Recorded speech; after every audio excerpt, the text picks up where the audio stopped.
ngeen jëf mbokk yi information bi ñëpp ngi ko doon xaar au sujet du président de l'Assemblée nationale ak décision bi nga xam ñu ngi ko doon xaar ci conseil constitutionnel gannaaw ba député yu opposition bi daal di déposer benn recours à la suite de l'installation de Ousmane Sonko à l'Assemblée nationale ñu toftal ci son élection comme président de l'Assemblée nationale décision bi nag ñu ngi ko doon xaar du côté du conseil constitutionnel daal dina déclaré wu incompétent mu nekk loo xam ne ñenn ñi ñu ngi ko doon xaar d'autres jàppoon ne conseil constitutionnel dafay déclarer tout simplement que ne Ousmane Sonko nekkul député te amul droit dugg foofee ca Assemblée nationale la décision n'est pas telle daal dina déclaré wu incompétent ndax ci biir ci décision daal dina xamle ni recours bi mu ngi intervenir gannaaw bu ñu proclamer résultat yu élection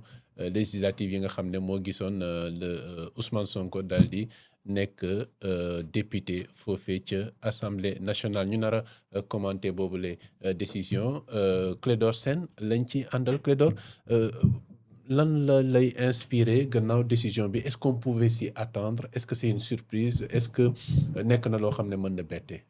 waaw xam nga nous on s'y attendait parce que Maître Aïssata Tall Sall une grande juriste newoon na que les députés ne pouvaient faire recours que à propos des lois votées à l'Assemblée nationale pour connaître de leur constitutionnalité ou pas mais bu dulee loi bu ñu voté ñoom mënuñu déposer recours mu indi woon benn jurisprudence boo xam ni ça intéressait les membres de l'Assemblée nationale ci wàllu succession par rapport à la parité ci vice-présidence ou assemblée donc le conseil s'était déclaré incompétent parce que Assemblée nationale institution bu indépendante la te au titre de la séparation des pouvoirs conseil constitutionnel mënul légiférer maanaam mënul dugg ci loo xam ne mbirum Assemblée nationale la ci biiram ci boppam donc mais malgré ça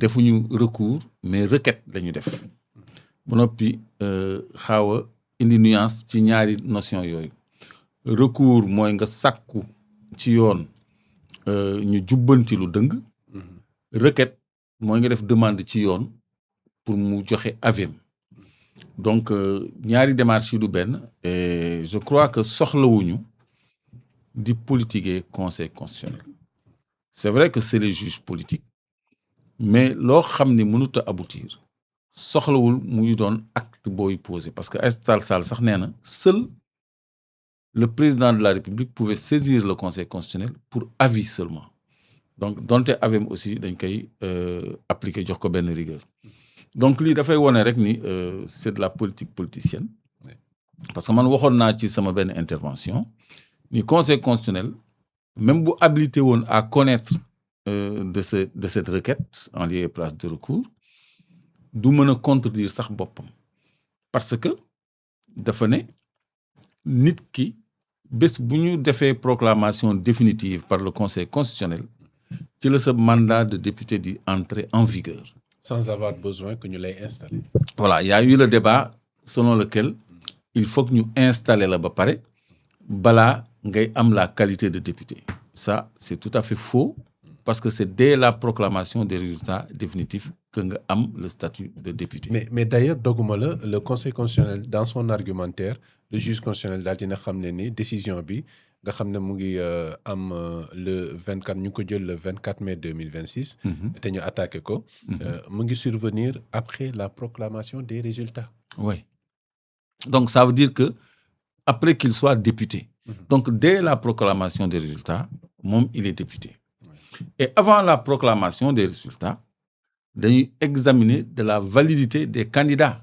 Candidat bu nekk di nga déposer casier judiciaire di nga déposer sa extrait de naissance wala sa carte d'identité yooyu ñu xool yow ndax tu es éligible.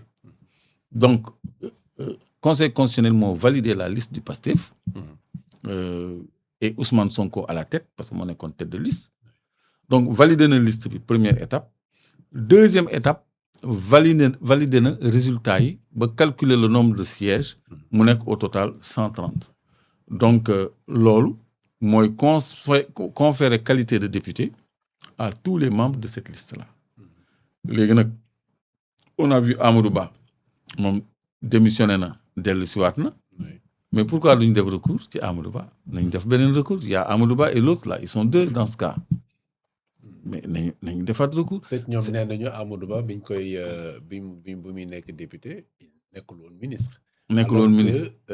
Président Ousmane Sonko c'est au titre de premier ministre que ci la nekk woon tête de liste entre autres. waaw la loi dit que bu fekkee ni dañ la def député fekk nga am fonction ministérielle tu as 8 jours tu as un délai de 8 jours pour te décharger de tes fonctions de député. Mais c'est ce que Ousmane Sonko a fait.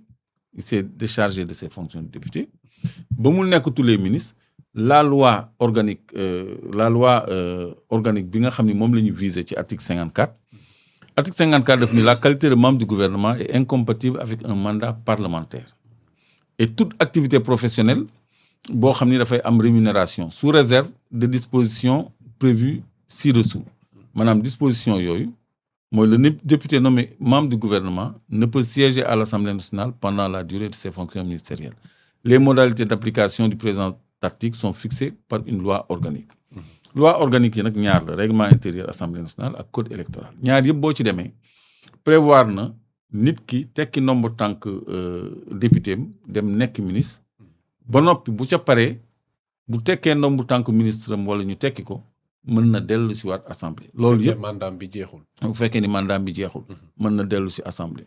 donc loolu yëpp ñu def dañ ko sukkandi ci ay yoon kon conseil constitutionnel mënutoon a interférer ci ni conseil ni assemblée nationale di doxee parce que yooyu ay loi organique la yuy organiser nañuy doxee intérieurement kon lii ñëpp xamoon nañ ni fii lay mujj mais opposition daal du acharnement c'est-à-dire le président de l'Assemblée nationale à son poste mënuñu ko fa jëlee parce que on est dans le régime de la séparation des pouvoirs il est député c'est définitif moo tax ñu viser post-proclamation résultat qui fait entrer la qualité de député nit ñi naan non buñ la installé buñ la takkalee écharpe bi buñ la defalee pin on a même parlé de pin amul écharpe yooyu c'est des visuels loolu c'est pas ça qui fait de toi un député man buñ ma takkalee écharpe ak pin est-ce que dafay tax ma nekk député yow buñ la ko takkalee est-ce que da ngay nekk député mais il faut nga nekk ci liste boo xam ne dafa gagné siège député. Donc ce débat a été stérile. Heureusement que le Conseil constitutionnel l'a vidé. Sonal nañ leen ci lu ko jarutoon. Et c'est encore une victoire de plus pour Ousmane Sonko bi nga xam ne opposition bi dafa mel ni daf koy liggéeyal. Chaque fois on parle de lui, on lui sert des victoires sur le plat et moom il déroule. Léegi nag dafa am li leen tiital li tax ñuy agité wu. Mais justement. D'un point de vue politique loolu moo tax li nga jàpp ne acharnement la ñu gis opposition boo xam ne lu yëkkati ko rek dégg ci Ousmane Sonko ñu ne déet du fi am na daanuwaat ci suuf te pourtant tous les combats menés contre seen adversaire boobu muy Ousmane Sonko yu ci bëri Ousmane Sonko moo ko gagné beneen bi ñuy posé wu comme question mooy malgré que Ousmane Sonko est sorti du gouvernement et président de l'Assemblée nationale bon majorité bi mais teewul ñi war a nekk seen opposant direct mooy le président de la République pourtant dañ koy contourner ñëwaat ci Ousmane Sonko qu'est-ce qui peut le justifier jalousie politique ak sentiment bu subjectif c'est-à-dire non nit ki rek jël ko def ko noonu te yàlla di ko teral parce que dafa jóge ci numéro 3 dem numéro 2 on dit que l'Assemblée nationale c'est la deuxième institution mais man je considère même que c'est la première institution. Clairement. Parce que dafa am ay pouvoir yoo xam ne exécutif amu ko l'exécutif tire la plupart de ses pouvoirs du législatif loolu nit ñi dañ ko réere mbir te député dafa am protection dafa am doole donc tey jii bu ñu amee un Ousmane Sonko au perchoir c'est-à-dire président de l'Assemblée nationale nga xam ne mënoo ko créer benn dossier ba yoon dab ko parce que le député est hyper protégé député mënoo ko arrêter en session mënoo ko arrêter hors session même boo ko arrêter hors session même pour flagrant délit bi nga xam ni soxlawul lever immunité poursuite yi day arrêter su fekkee ni assemblée nationale da ko sàkku maanaam benn député bu defoon lu ni fang lu flagrant yoon teg ko loxo sax bu assemblée nee nañ ko bàyyi dañ koy bàyyi kon député dafa am doole soxlawul may lire article 61 mais loolu moo tënku ci article 61 bu constitution bi kon ku amee noonu doole nga xam ni mën na def commission d'enquête parlementaire ñu ngi wax ci dossier Azer leerul ñuy jaar fii bu ñu woowee tey ji Jean-Michel Sène woo ancien directeur bi Bouba Diallo nga xam ni kooku pour turam génn sama gémmiñ sax problème la woo Seydou Kane mi ngi ciy wax woo Thierno Alassane Sall mi ciy wax ak ñi ciy wax yëpp ku nekk indi ay éléments bu jaree saytu député yi dem saytu loolu je crois que doole la dégg nga démb ñu ne l'ancien ministre de la communication haute cour de justice lancé na ko mandat d'arrêt international Moussa Bocar Thiam donc haute cour de justice c'est toujours l'Assemblée nationale gis ngeen ni ñu ngi préparer projet de loi pour contrôler les fonds politiques loolu bu amee mais président de la République du ci mën dara loolu dooley député la donc ku am doole boobu nag nit ñi ñu ngi doog a jël conscience de l'importance et de la force de l'Assemblée nationale moo tax bugguñu ku mel ni Ousmane Sonko toog fa. Oui, l'Assemblée nationale fi nga waxee noonu pourrait-on dire retrouve ses lettres de noblesse.